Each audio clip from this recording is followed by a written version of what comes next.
Assalamualaikum warahmatullahi wabarakatuh. Waalaikumsalam, Vin. Alhamdulillahirrahmanirrahim. Bapak Sali dan juga teman-teman sudah hadir di KUA Warmare kali ini dalam kegiatan manasik haji. Nah, ngomong-ngomong nih Bapak Sali Pelu dan juga teman-teman, ada apa nih kok bisa datang ke acara manasik yang teman-teman sudah tahu sendiri tentunya Bapak Sali ini dari Basnas Provinsi Papua Barat. Masya Allah, luar biasa.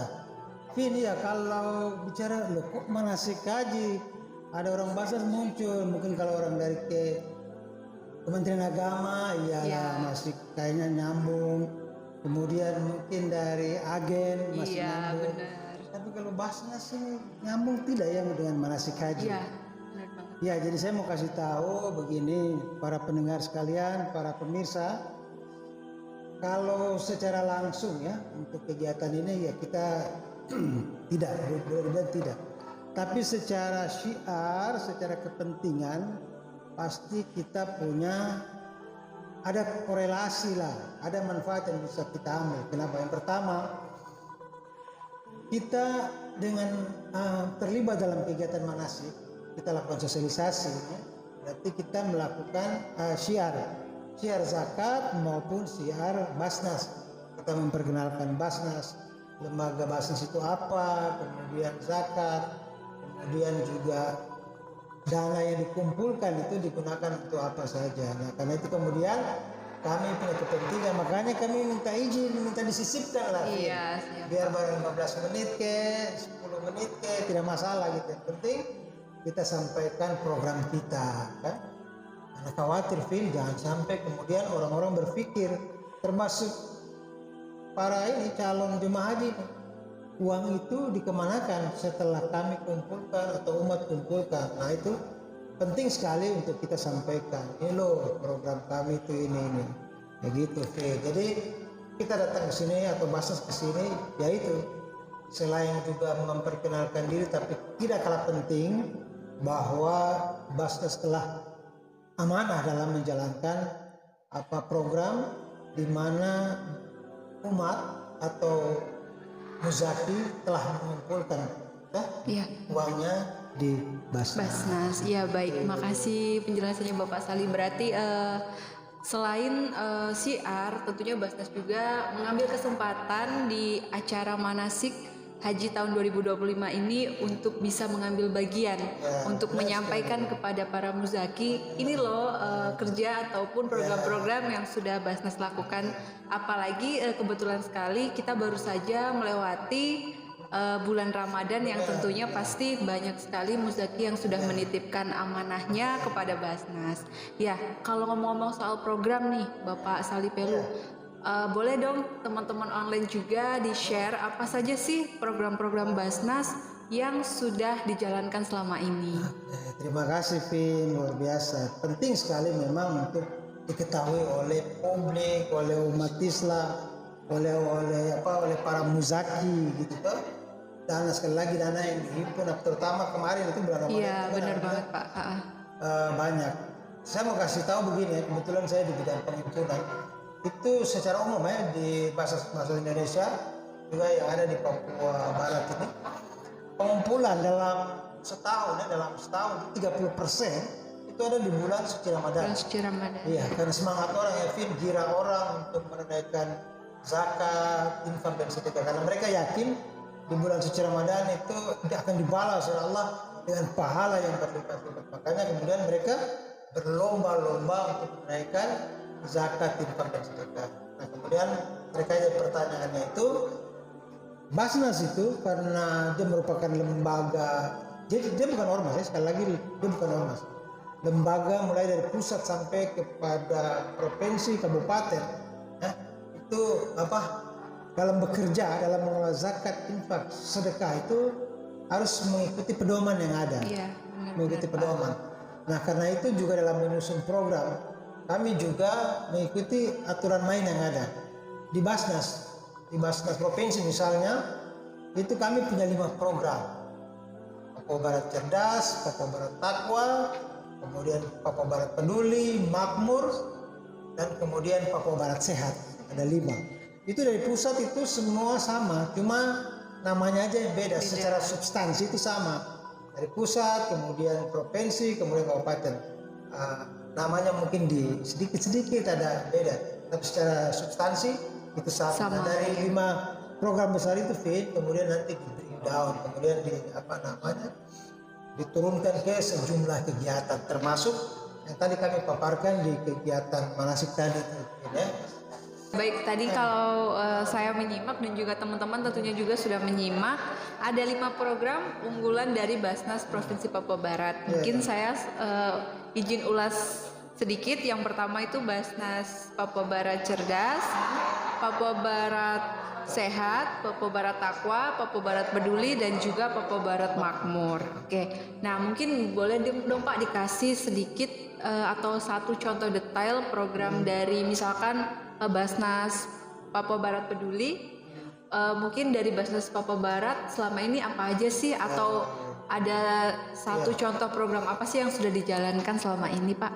Ya, alhamdulillah untuk Papua Barat Peduli ya, itu secara rutin 3 tahun berturut-turut. Kebetulan kolaborasi juga dari pusat, kita bikin rumah layak huni. Rumah layak huni, oke, ya menarik. Nah, sudah bisa dibayangkan kan, rumah layak huni berarti rumah yang dibangun atau direhab kemudian bisa menjadi layak untuk tinggal. Yang sebelumnya misalnya kan tidak layak. Nah, itu tahun pertama 25, tahun kedua 25 unit, kemudian yang ketiga itu 50-an. Berarti total sampai sejauh ini ada kurang lebih 100 unit ya Pak yang sudah terlaksana. Iya, benar. Itu kita sekali lagi kita sinergi dengan Basnas Pusat. Pusat. Mereka yang punya dana, punya anggaran, kemudian diturunkan ke kami yang laksanakan. Tapi kami juga ada beberapa rumah yang memang kita bangun. Nah, untuk dananya 1 unit rumah itu 25 juta. Memang kalau mau dipikir 25 juta ya. Iya. Itu rasanya bangun fondasi sama atap saja atau dinding saja itu. Gitu. Nah, terus itu gimana tuh Pak untuk mekanismenya dari 25 juta yang sudah dikasih dari Basnas? Ya, jadi sebelum masuk ke situ saya mau jelaskan dulu, sebelum kita melakukan pembangunan atau program ini, kita lakukan survei dulu.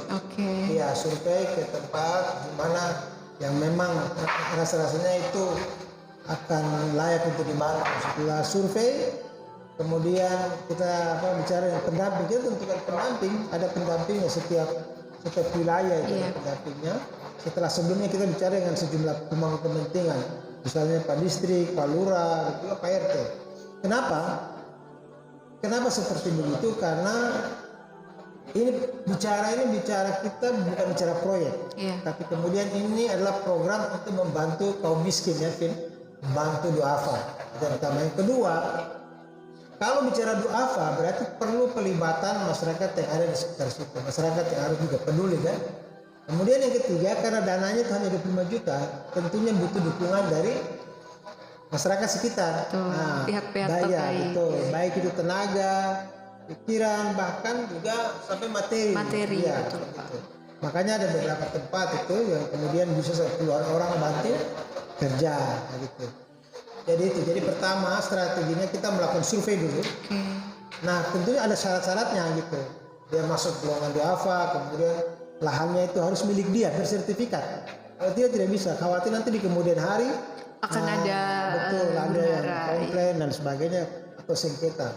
Nah, kali itu penting sekali sertifikat tanah.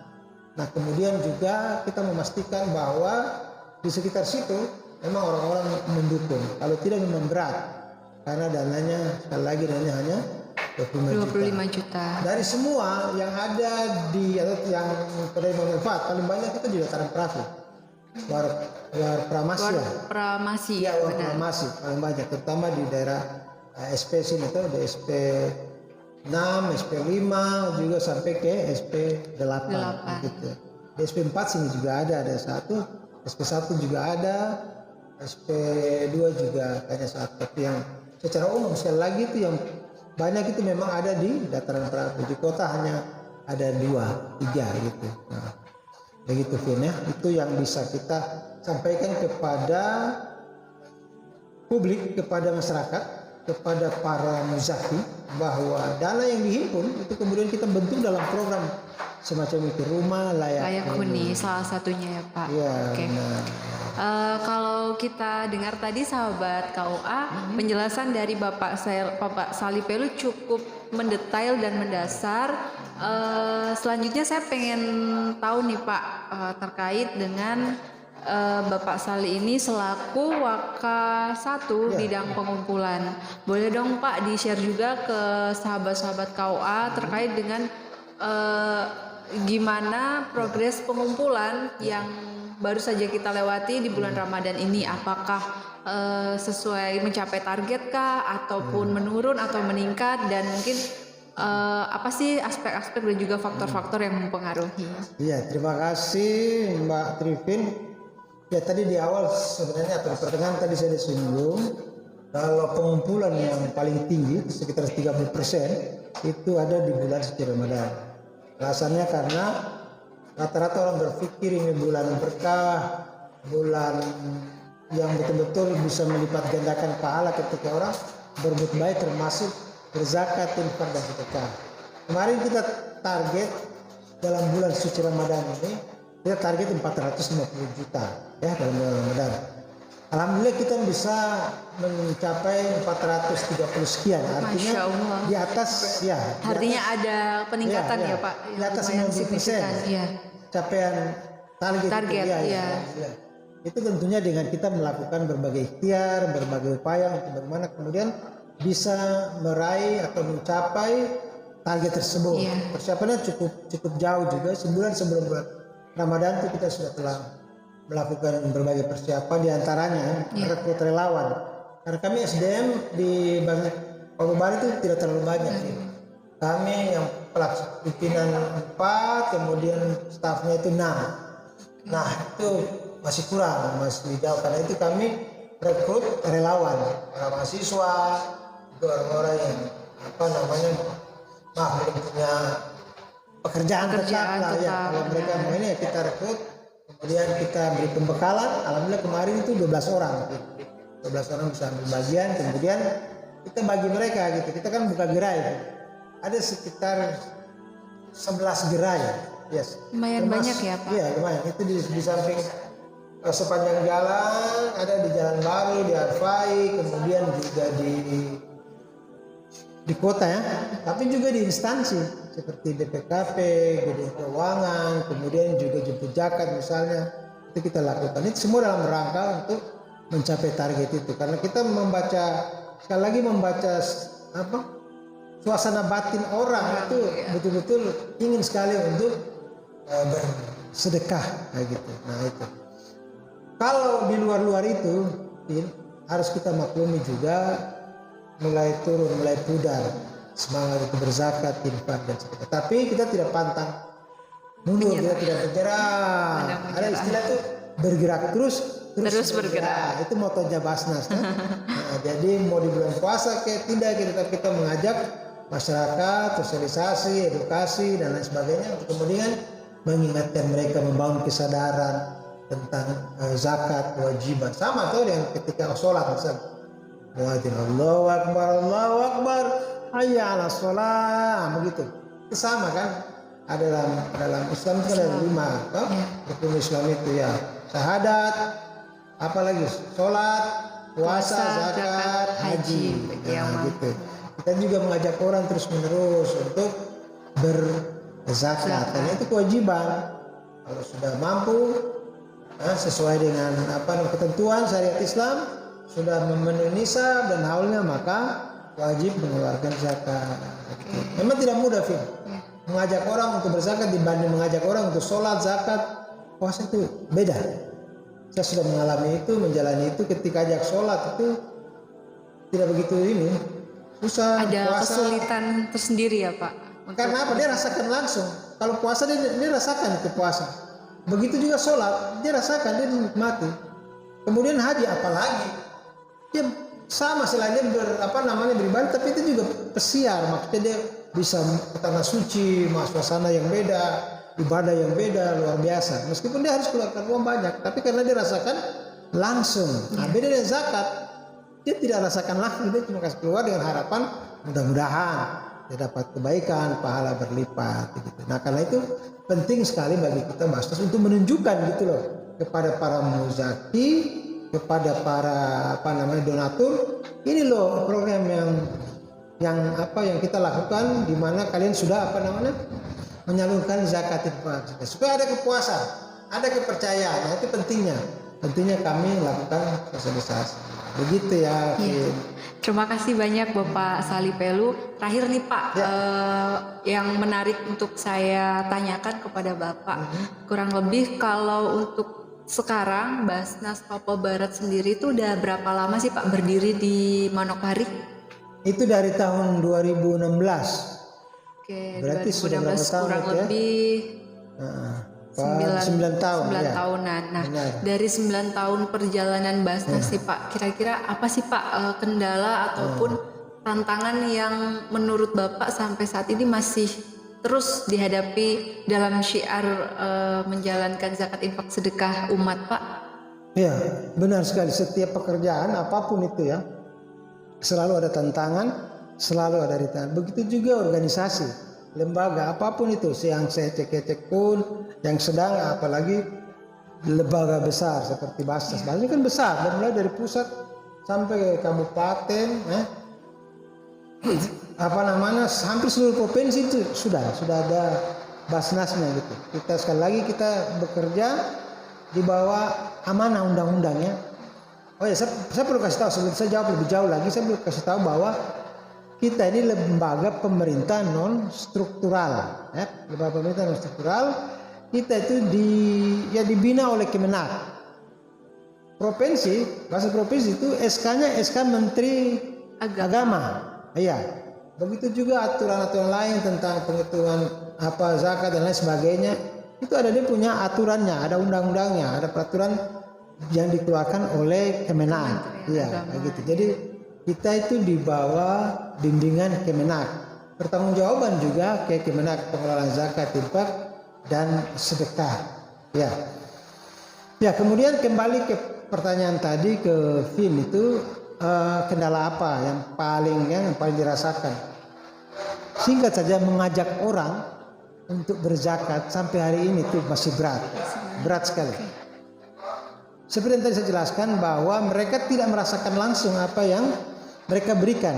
Itu yang pertama. Yang kedua, harus diakui juga bahwa kesadaran masyarakat itu memang masih rendah. Akibat apa? Sosialisasi memang masih kurang. Benar. Alhamdulillah ini dikasih ruang lagi oleh Pak Ketua KUA Warmare, Pak Amar. Ini orang muda yang luar biasa. Pernah juga kita ngisi podcast di Koran Sebari ya. Beliau ini inovatif, kreatif, dan semangatnya luar biasa. Mudah-mudahan ini jadi wasilah buat beliau, jalan buat beliau untuk jadi amal jariah insyaallah. Amin. Ya, jadi itu sosialisasi yang masih rendah. Karena itu kemudian kami komitmen terus melakukan sosialisasi, termasuk yang seperti tadi di manasik tadi. Kita berusaha untuk selipkan, untuk menyampaikan programnya Basnas. Begitu juga ke sekolah-sekolah.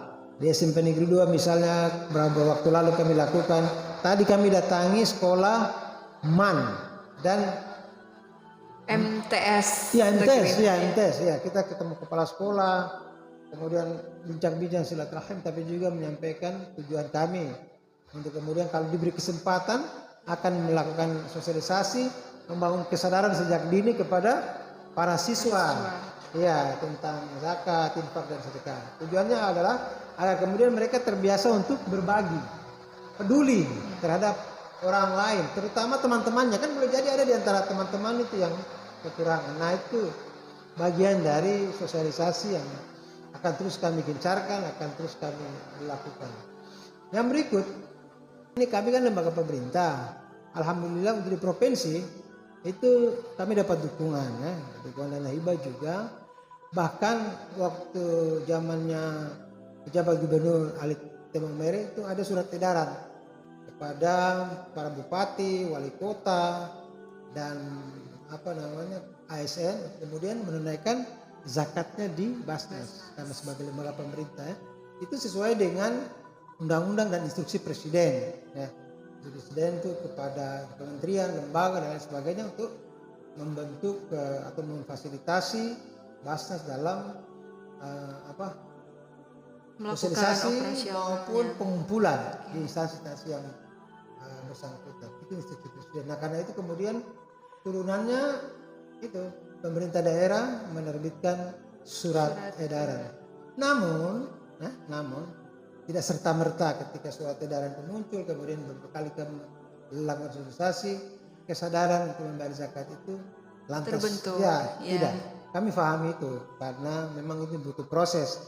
Nah karena itu pendekatan juga kami lakukan tidak hanya waktu sosialisasi tapi juga kepada atasannya untuk kemudian bagaimana mereka paling tidak tanda kutip untuk mengingatkan, mengarahkan gitu ya. Atau sejauh ini di instansi misalnya di provinsi, kami kan provinsi jadi menggarap OPD di tingkat provinsi. Itu baru beberapa saja. Surat kami sampaikan puluhan, kemudian yang diminta untuk diberikan kesempatan untuk melakukan sosialisasi, tapi ya itu tidak serta merta gitu. Ada juga di di perusahaan misalnya gitu kami lakukan pendekatan juga di bank misalnya juga, tapi sampai sekarang belum ada respon yang atau tindak lanjut untuk kemudian membuka unit pengumpul zakat ya. Di instansi memang ada tapi juga sekali lagi belum maksimal jalan. Tapi Vin tidak mematahkan semangat kami untuk terus melakukan upaya syiar, ajakan, memperkenalkan dan kemudian berbuat lebih baik lagi untuk umat dalam berbagai program. Begitu ya Fit. Terima kasih banyak Bapak Sali. Tentunya tadi sudah disampaikan beberapa poin nih sahabat KUA yang menjadi tantangan yang mungkin krusial. Mungkin banyak sekali hal-hal lain selain yang disebutkan Bapak Sali tadi yang menjadi tantangan juga tentunya untuk Basnas, tapi itu tidak mengurangi semangat dan juga amanah untuk bisa dijalankan oleh teman-teman dan juga tim dari Basnas Provinsi Papua Barat. Nah sebelum kita tutup podcast kita di sore hari ini, saya pribadi menyampaikan terima kasih banyak kepada Bapak Sali yang sudah mampir ke podcast KUA Warmare bersama sahabat KUA from heart to heart. Dan terima kasih juga untuk teman-teman yang saat ini mungkin menonton podcast ini. Mudah-mudahan apa yang sudah dibagikan oleh Bapak Sali tadi bermanfaat untuk kita dan juga umat. Mungkin kita cukupkan sekian Bapak Sali. Terima kasih banyak. Assalamualaikum warahmatullahi wabarakatuh. Waalaikumsalam warahmatullahi wabarakatuh.